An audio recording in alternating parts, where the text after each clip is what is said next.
తోట లక్ష్మీకాంతరావు గారు, మందుల సామెల్ గారు, డాక్టర్ కోంపల్లి సత్యనారాయణ గారు, కాళే యాదయ్య గారు, సభ్యులందరూ తమ అభిప్రాయాలను తెలిపి 100% ఈ సభలో మాట్లాడిన ప్రతి సభ్యుడు ఎస్సీ ఉపకులాల వర్గీకరణకు అనుకూలంగా మాట్లాడి ఈ సభ మొత్తము ఈ వర్గీకరణ విషయంలో అండగా నిలబడ్డందుకు సభ్యులందరూ కూడా మనస్ఫూర్తిగా ధన్యవాదాలు తెలియజేస్తున్నాను.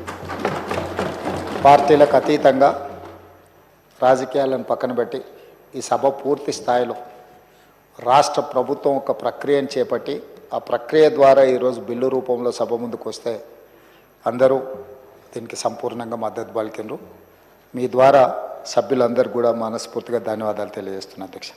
అధ్యక్ష, దీని నేపథ్యం దాదాపుగా 30 సంవత్సరాల నుంచి జరుగుతున్న సుదీర్ఘమైన పోరాటం. ఈ పోరాటం తెలంగాణ రాష్ట్ర ఏర్పాటు ప్రక్రియ ఎంత సంక్లిష్టంగా ఉండి చివరికి ఆ సమస్యకు ఒక పరిష్కారం దొరికిందో శాశ్వతంగా శ్రీమతి సోనియా గాంధీ గారి నేతృత్వంలో ఈనాడు ఈ వర్గీకరణ విషయంలో కూడా మాదిగా ఉపకులాల వర్గీకరణ కూడా సంక్లిష్టమైన సమస్యగా మారి తెలంగాణ సమాజం అదేవిధంగా ఆనాడు ఉమ్మడి రాష్ట్రంలో కూడా రకరకాల పోరాటాలను ఎదుర్కొని చాలామంది దీంట్లో చనిపోయిన వాళ్ళు ఉన్నారు. తెలంగాణ ఉద్యమంతో పాటు ఈ పోరాటంలో ప్రాణాలు అసలు బాసిన వాళ్ళు ఎవరైనా ఉన్నారంటే ఈ మాదిగా ఉపకులాల వర్గీకరణ సందర్భంగా పోరాటంలోనే చాలామంది చనిపోవడం జరిగింది. వాళ్ళందరికీ నివాళులు అర్పిస్తూనే ఈరోజు ఈ సమస్యకు ఈ సభ శాశ్వతమైన పరిష్కారం చూపించడం అనేది ఇది ఒక చారిత్రాత్మకమైన సందర్భం.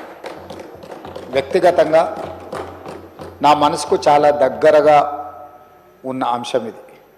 నేను జడ్పీటీసీగా, ఎమ్మెల్సీగా, ఎమ్మెల్యేగా, ఎంపీగా, ఈనాడు తెలంగాణ రాష్ట్ర ముఖ్యమంత్రిగా వివిధ బాధ్యతలు నేను ప్రజా జీవితంలో నెరవేర్చిన ప్రతి సందర్భంలో ఈ వర్గాల అండగా నిలబడి మా ఎదుగుదలలో పూర్తిగా సహకరించి ఈరోజు ఈ సమస్యకు పరిష్కారం చూపించడానికి నాకు ఒక అవకాశం వచ్చింది. అందుకే ఈ సమస్యను శాశ్వతమైన పరిష్కారం ద్వారా ఈ వర్గాలను ఆదుకోవాలన్న ఆలోచననే మా ప్రభుత్వం యొక్క విధానం. అధ్యక్ష, అదేవిధంగా అధ్యక్ష, దీని నేపథ్యం 2004 డాక్టర్ వైఎస్ రాజశేఖర రెడ్డి గారు ఈ వర్గీకరణ చేపట్టాలి, చట్టం చేయాలని చెప్పి ఇదే సభలో ఆనాడు వారు తీర్మానం ప్రవేశపెట్టి సభలో తీర్మానాన్ని ఏకగ్రీవంగా ఆమోదింపజేసారు. అధ్యక్ష, అదేవిధంగా ఆ తీర్మాన నేపథ్యంలోనే కాంగ్రెస్ పార్టీ 2007లో ఉషా మెహ్రా కమిషన్ నియమించి ఈ కమిషన్ 2008 మే నెలలో తమ నివేదికను కేంద్రానికి అందజేసింది. అధ్యక్ష, రాజ్యాంగంలోని ఆర్టికల్ 341లో సవరణలు చేయడం ద్వారా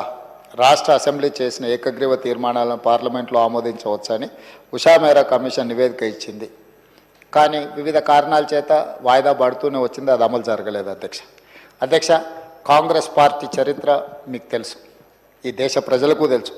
డాక్టర్ బాబాసాహెబ్ అంబేద్కర్ గారిని రాజ్యాంగ నిర్మాతగా, రాజ్యాంగం రచించడంలో చైర్మన్గా వారిని నియమించడంతో మొదలుపెట్టిన పండిత్ జవహర్లాల్ నెహ్రూ గారు మొదటి క్యాబినెట్లో డాక్టర్ బాబాసాహెబ్ అంబేద్కర్ గారిని న్యాయశాఖ మంత్రిగా నియమించడం జరిగింది. అధ్యక్ష, అదేవిధంగా దళిత నేత బాబు జగ్జీవన్ రామ్ గారిని కీలకమైన శాఖలు రక్షణ శాఖ, వ్యవసాయ శాఖ, రైల్వే శాఖ మంత్రులుగా వారిని నియమించడం జరిగింది. అధ్యక్ష, అదేవిధంగా ఈరోజు దేశంలో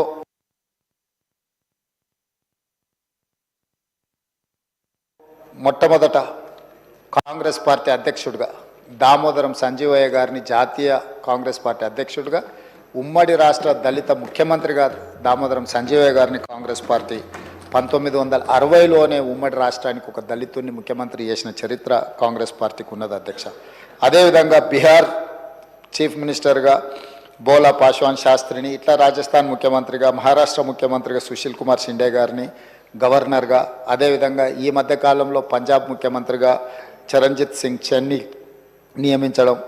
ఇదే కాకుండా తెలంగాణ రాష్ట్ర ఏర్పాటు ప్రక్రియలో పార్లమెంట్లో తెలంగాణ బిల్లును ఎన్నో ఒడిదుడుకుల్ని, అడ్డంకుల్ని, చాలా గందరగోళాన్ని ఎదుర్కొని తెలంగాణ బిల్లును ఆమోదించిన లోక్సభ స్పీకర్గా శ్రీమతి మీరా కుమార్ గారిని కాంగ్రెస్ పార్టీ నియమించింది. వారి నాయకత్వంలోనే బాబు జగ్జీవన్ రామ్ గారి కుమార్తె మీరా కుమార్ గారు ఒక దళిత బిడ్డ స్పీకర్ కుర్చీలో కూర్చొని తెలంగాణ రాష్ట్రాన్ని అందించారు.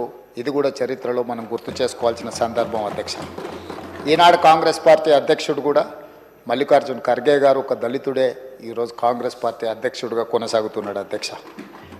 అదేవిధంగా అధ్యక్ష, ఎస్సీల రిజర్వేషన్లు ఉన్నప్పటికీ జనాభా దామాష ప్రకారం రిజర్వేషన్ కావాలని చాలా సంవత్సరాల నుంచి ఈ వర్గాలలో ఒక డిమాండ్ ఉన్నది. దానికోసం ఎప్పుడు ఉద్యమాలు జరుగుతూనే ఉన్నాయి అధ్యక్ష. అందుకే దీన్ని రాహుల్ గాంధీ గారు 2018 ఎన్నికల సందర్భంగా స్పష్టంగా తెలంగాణ రాష్ట్ర ఎన్నికలకు వచ్చినప్పుడు ఉత్తమ్ కుమార్ రెడ్డి గారు పిసిసి ప్రెసిడెంట్గా ఉన్నప్పుడు స్పష్టంగా హామీ ఇచ్చాను, కాంగ్రెస్ పార్టీ అధికారంలోకి వస్తే ఎస్సీ వర్గీకరణ చేసి తీరుతుందని. ఇదే కాకుండా అధ్యక్ష 2023 ఆగస్టు 26న చేవెళ్లలో తమరు కూడా ఆ రోజు సభలో సజీవ సాక్షి, మల్లికార్జున్ ఖర్గే గారే ఎస్సీ ఎస్టీ డిక్లరేషన్లో స్పష్టంగా ఎస్సీ ఉపకులాల వర్గీకరణను చేపడతామని చెప్పి వారు చెప్పినారు. వారందరి నిర్ణయాలు, వారందరి ఆలోచన